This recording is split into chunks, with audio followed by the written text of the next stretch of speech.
was exactly 8:17 p.m. on a rainy Tuesday in Chicago when the air was sucked out of the Obsidian Room. You know the kind of silence I'm talking about. It wasn't the quiet of an empty library or a church. It was the heavy, suffocating silence of a bomb that's just stopped ticking, but hasn't gone off yet. 80 people, the city's elite, frozen with their forks halfway to their mouths, the clinking of crystal suddenly gone, all eyes locked on table 4. That's where Elias Thorne, a man whose net worth is higher than the GDP of some small countries, was standing. He had pushed his chair back with a screech that sounded like a gunshot, and he was pointing a trembling finger at a side dish of glazed carrots. His face had gone completely pale, that sickly shade of white like he'd seen a ghost, or worse, found a fly in his soup. But he hadn't found a fly. He looked around the room, his eyes wild, and shouted 3 words that would change the trajectory of half a dozen lives before the night was over. Who made this?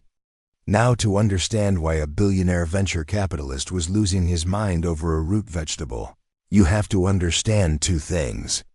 First, Elias Thorne was famously known as the butcher of Silicon Valley because he made his billions by automating human jobs out of existence. He famously said that human error is the only true sin in business and was currently funding a startup to replace high-end chefs with robotic arms.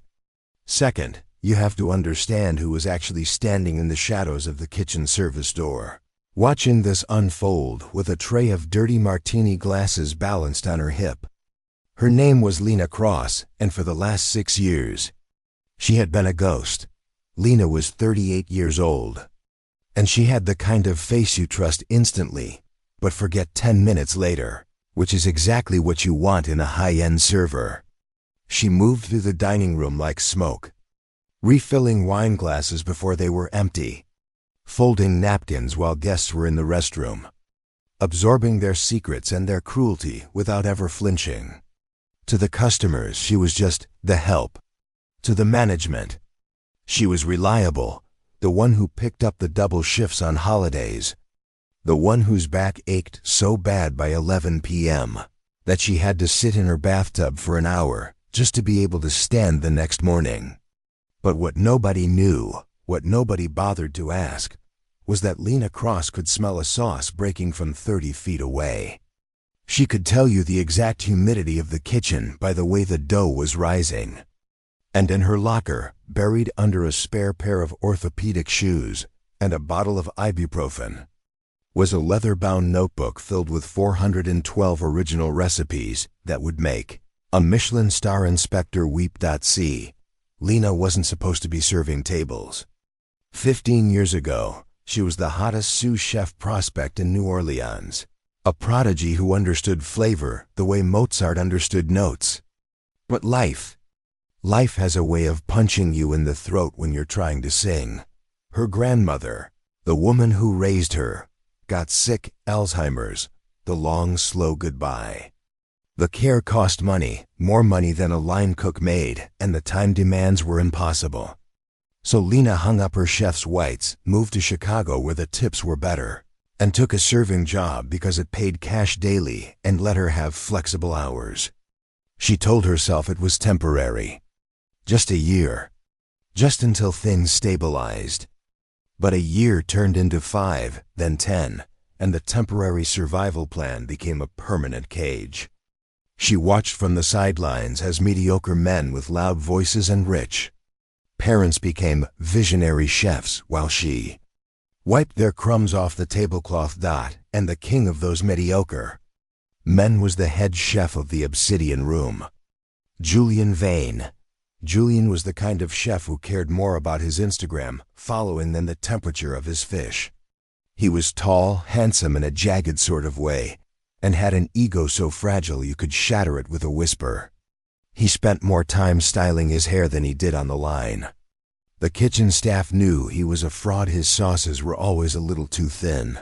His searing technique was sloppy, but he had the look, and in this industry, the look often sells the steak. But here's the dirty little secret of the Obsidian Room. Whenever Julian got in the weeds, whenever a VIP ordered something off menu or a sauce went sideways during the dinner rush, he didn't fix it. He called Lena. It started small. A béarnaise sauce that split right before it went to the mayor's table. Julian was panicking, sweating through his whites, swearing at the commis chefs. Lena had just walked in to drop a ticket. She saw the panic. She didn't say a word, just set down her tray, walked to the station, grabbed an ice cube and a whisk, and brought the emulsion back to life in 20 seconds. Julian stared at her, terrified and relieved. He sent it out, took the credit, and never said thank you. Then it became a habit. A risotto that was too chalky? Call Lena. A soup that lacked depth? Ask Lena what it needs.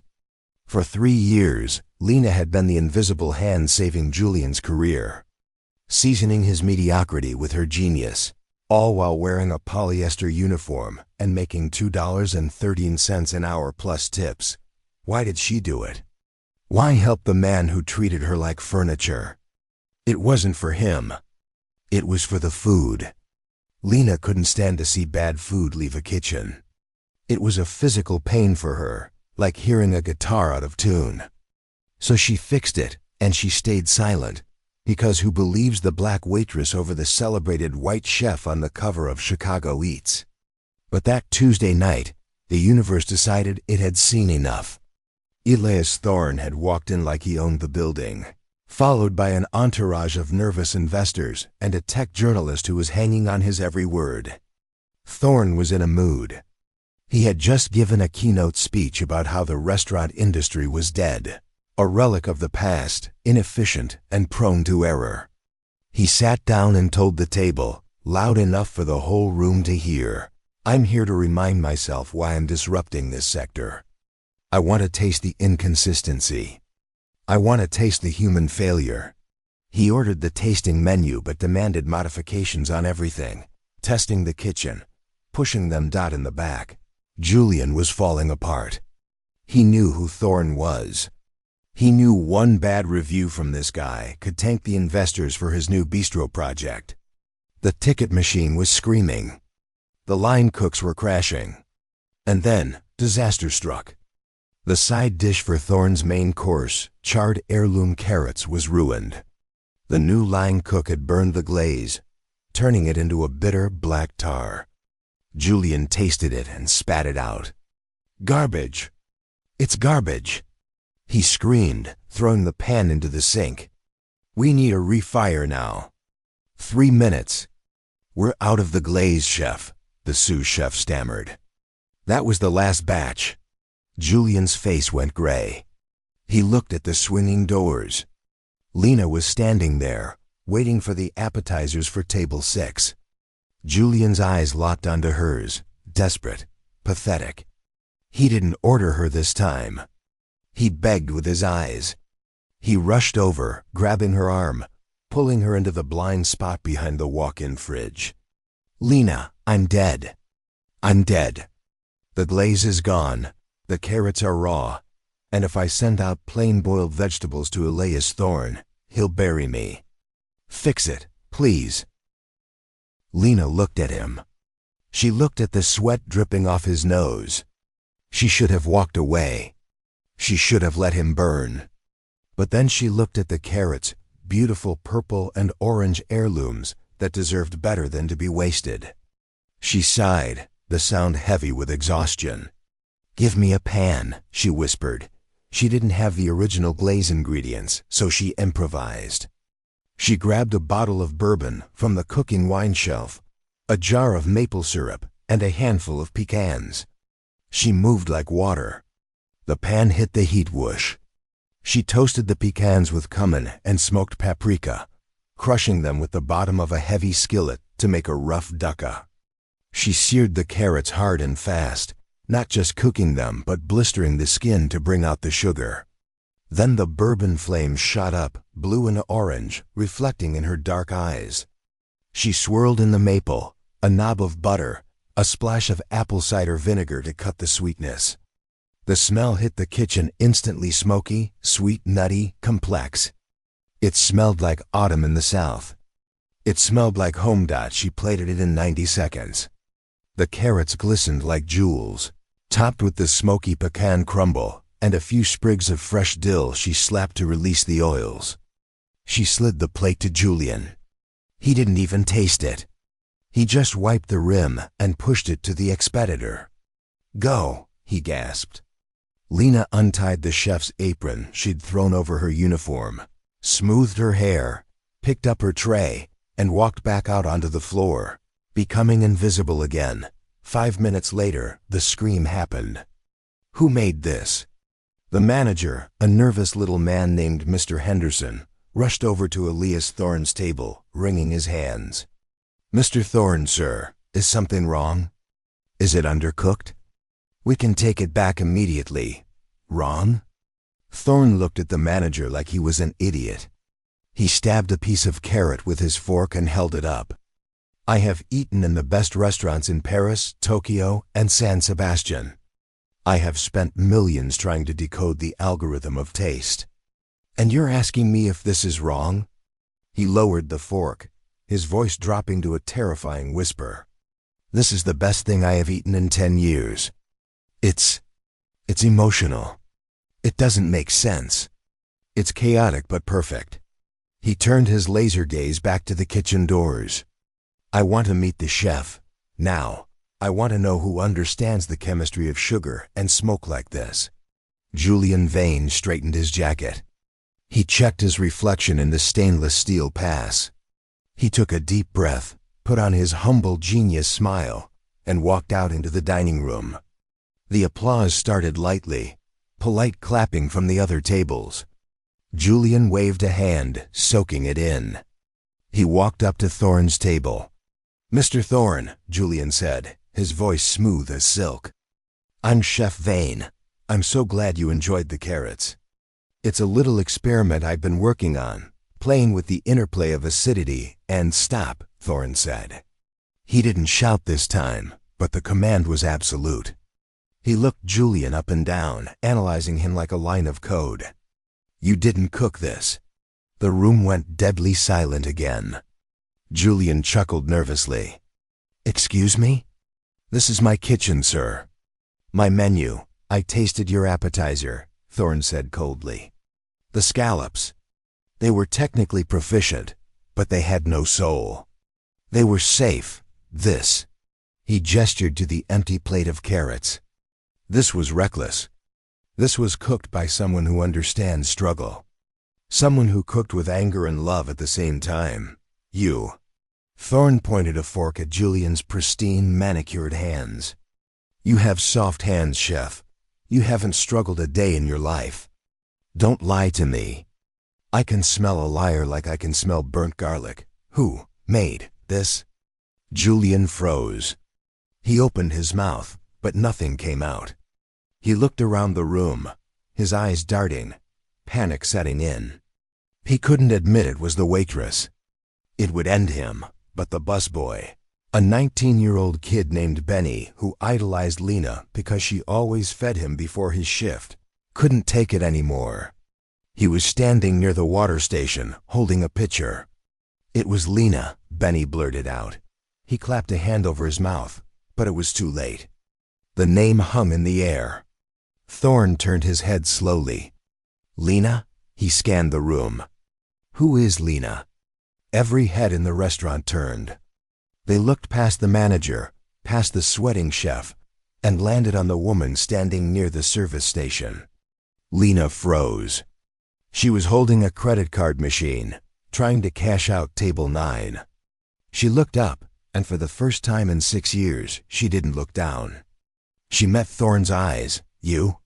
Thorne asked, incredulity washing over his face. "The server?" "Yes," Lena said. Her voice wasn't loud, but it was steady.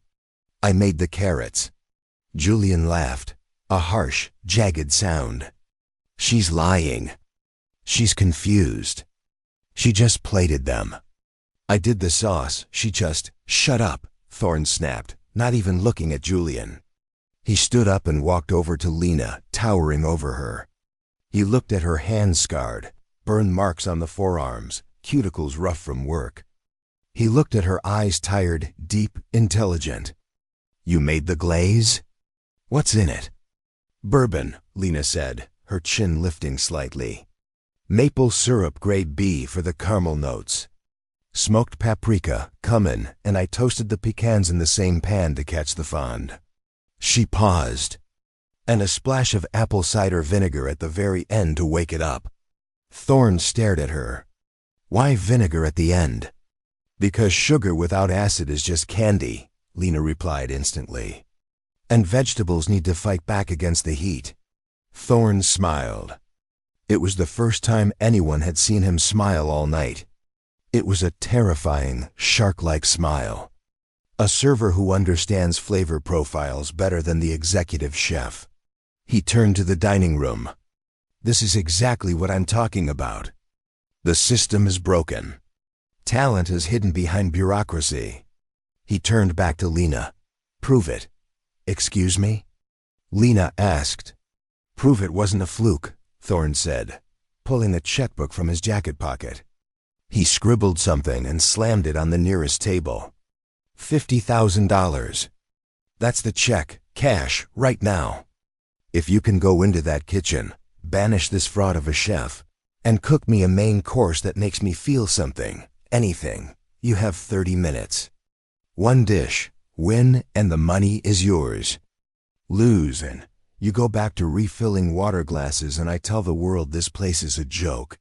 The manager, Mr. Henderson, looked like he was going to faint. "Mr. Thorne, we can't insurance liabilities. She's not kitchen staff. I'm buying the kitchen for the next hour." Thorne roared, "Now." He looked at Lena. "Well, are you a chef, Lena? Or are you just help?" Lena looked at the check. It was more money than she made in 2 years. She looked at Julian Vane, who was looking at her with pure hatred, silently daring her to fail. She looked at her hands.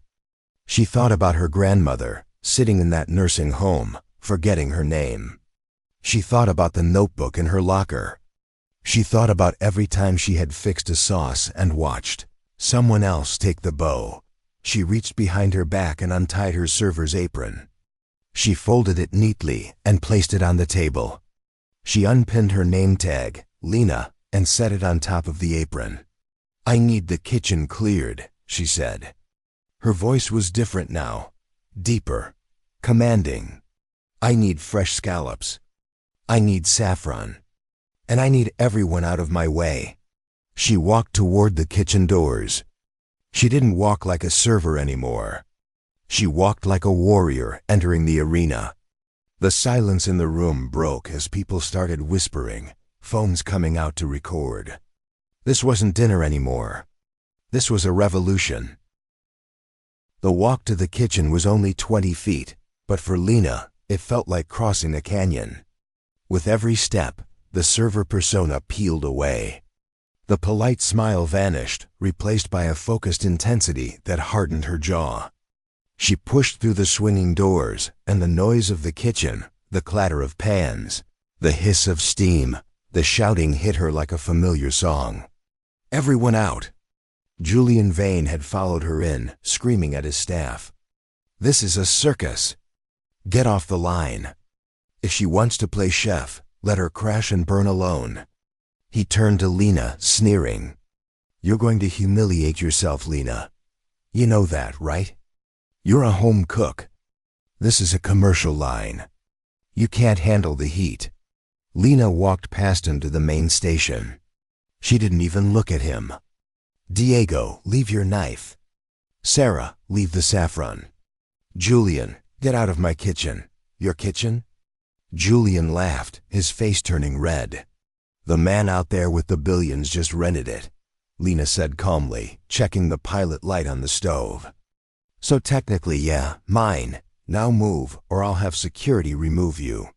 Julian sputtered, looked at the stunned line cooks who were backing away, and stormed out, muttering curses. The doors swung shut. Lena was alone. She closed her eyes for exactly 3 seconds. She inhaled. The smell of stale grease and sanitizer faded. replaced by the memory of her grandmother's kitchen in New Orleans, the smell of roux, of bell peppers, of love. Don't cook for the billionaire, she told herself. Cook for Nana, cook like it's Sunday. She opened her eyes and exploded into motion. The guests in the dining room watched through the semi-open kitchen pass. It was like watching a ballet performance in fast forward. Lena didn't run. She glided. She grabbed the diver scallops, massive, sweet, fresh. She didn't just throw them in a pan. She dried them meticulously with paper towels, because moisture is the enemy of the sear. She seasoned them from high above, a rain of kosher salt and white pepper. She grabbed a saucepan. Shallots, minced so fine they were almost a paste. White wine, vinegar. She was making a beurre blanc, a classic French butter sauce, but she was twisting it. She threw in a pinch of saffron threads, expensive, delicate red strands that turned the liquid a brilliant sunset gold. Then, the secret weapon, a vanilla bean. She split it and scraped the seeds into the reduction. Vanilla and seafood? It was a risk. It was insane. It was the kind of flavor combination that either wins awards or gets you fired. The pan for the scallops was smoking hot. Sassed. The sound was aggressive, violent. She didn't touch them. That's the mistake amateurs make. They fiddle. Lena let them ride the heat, developing that deep, mahogany crust. While the scallop seared, she grabbed pancetta. She rendered it down until it was shatteringly crisp, then pulverized it in a mortar and pestle into a salty, porky dust. She quickly blanched some asparagus tips, tossing them in lemon oil. In the dining room, Thorne was watching the live feed on a monitor the manager had nervously set up. He stopped drinking his wine. He leaned forward. "Look at her hands," he whispered to the journalist. "She's not thinking. She's feeling. She's checking the tension of the scallops by touch. You can't code that." 28 minutes. Lena pulled the scallops. They were perfect golden brown on top, translucent in the center. She mounted the butter into the sauce, whisking furiously until it was glossy and thick. She tasted it. She closed her eyes. It was rich, acidic, floral from the saffron, with that haunting, impossible sweetness from the vanilla. It tasted like luxury, but it also tasted like comfort. Plating. This wasn't just dumping food on a dish. This was architecture. A pool of the golden sauce. 3 scallops placed with geometric precision. The asparagus spears leaning against them. The pancetta dust sprinkled over the top like savory fairy dust. And finally, a drizzle of chili oil she found in the back, just to wake up the palate. 30 minutes, exactly. Lena wiped the rim of the plate. She wiped her brow with her sleeve. She picked up the plate and walked out. The dining room was dead silent again. Lena looked different. Her uniform was stained, her hair was escaping her bun, and she was sweating. She looked beautiful. She looked powerful. She walked to Thorne's table and set the plate down. She didn't say, "Enjoy your meal." She didn't say, "Is there anything else I can get you?" She stood back, crossed her arms, and said, "Eat." Thorne looked at the dish. "Scallops and vanilla," he muttered. "You're either a genius or you're insane." He cut a piece of scallop. He dragged it through the golden sauce. He took a bite. He chewed. He stopped chewing. He closed his eyes. He stayed like that for 10 seconds, 20 seconds. The silence stretched so tight you could snap it. Julian Vane was watching from the bar, smirking, waiting for the spit out, waiting for the insult. Thorne opened his eyes. They were wet. He looked at Lena. He took another bite, faster this time. Then another. He ate with an intensity that bordered on desperation. When he was done, he used his finger, his billionaire finger, to wipe the remaining sauce from the plate and licked it. He sat back, exhaling a long breath. "I remember," he said quietly. "My mother. She used to make a custard. Vanilla and salt. I haven't thought about that taste in 40 years. How did you do that? Food is memory, Lena said. You don't cook for the stomach. You cook for the heart. If you're trying to automate that, Mr. Thorne, you're going to lose all your money. Thorne laughed. A real loud belly laugh. He stood up and started clapping.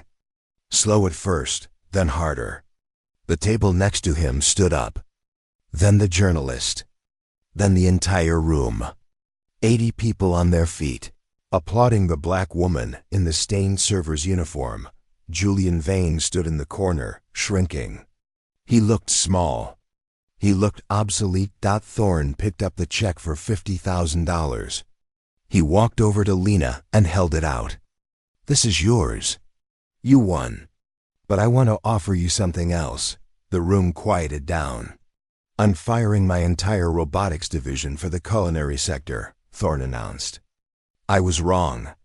You can't replace this. I want to back you. Not as a server. Not as a line cook. I want to build you a restaurant. Your name on the door. Your menu. No Julian Vane telling you what to do. Complete creative control. What do you say? Lena looked at the check. She looked at Thorne. She looked at Julian, whose face was a mask of shock and envy. This was the dream. This was the moment. But then Lena thought about the last 10 years. She thought about the system that made her invisible. She thought about how easily Thorne had dismissed people like her until she performed a magic trick for him. She took the check. She folded it and put it in her pocket. I'll take the money, Lena said. But I don't want your restaurant. Gasps rippled through the room. Thorne looked stunned. Excuse me? I'm offering you the world. You're offering me your world, Lena said, her voice ringing clear. You only see me now because I entertained you. Because I surprised you. But I've been here for 6 years. I've been excellent for 6 years. You just weren't looking. I don't want to be your pet project, Mr. Thorne. I don't want to be the exception that proves your rule. She looked around the room at the wealthy diners. I'm going to take this money, and I'm going to go home to New Orleans. I'm going to open a place. A small place. Plastic tablecloths. Loud music. And I'm going to cook for people who appreciate the food before they know who made it. I'm going to cook for the people you try to automate. She turned to Julian. And you should learn how to make a béarnaise sauce. It's embarrassing. Lena Cross turned around and walked out of the obsidian room. She didn't look back. She pushed through the front doors into the Chicago rain, and for the first time in a decade, the air tasted sweet. It tasted like freedom. The next day, the story went viral. The server who said no to a billionaire. The obsidian room lost half its bookings in a week. Julian Vane was fired a month later after a review called his cooking soulless compared to the memory of a server. Lena moved back to New Orleans. She bought a small run-down building in the Treem. She named it Nana's. There's a line around the block every single day. She doesn't have a Michelin star. She doesn't have robotic arms in the kitchen. She has a notebook full of recipes, a staff she treats like family, and the best damn scallops in the world. Sometimes, billionaires fly down their private jets just to try and get a table. Sometimes Lena lets them in. But they wait in line just like everyone else. And that's the thing about invisibility. It's a superpower until you decide to take off the cloak. Lena Cross isn't invisible anymore. She's the fire that burned the whole system down, one charred carrot at a time. So, here's my question for you guys watching. How many Lenas do you think are out there right now? How many geniuses are pouring your coffee, parking your car, or cleaning your office, just waiting for someone to ask, who made this? And be honest, would you have taken the billionaire's offer, or would you have walked away like Lena? Let me know in the comments below. And if you've ever had an idea stolen by a boss who didn't deserve you, hit that like button. Let's make sure the whole world sees us. Stay hungry, guys.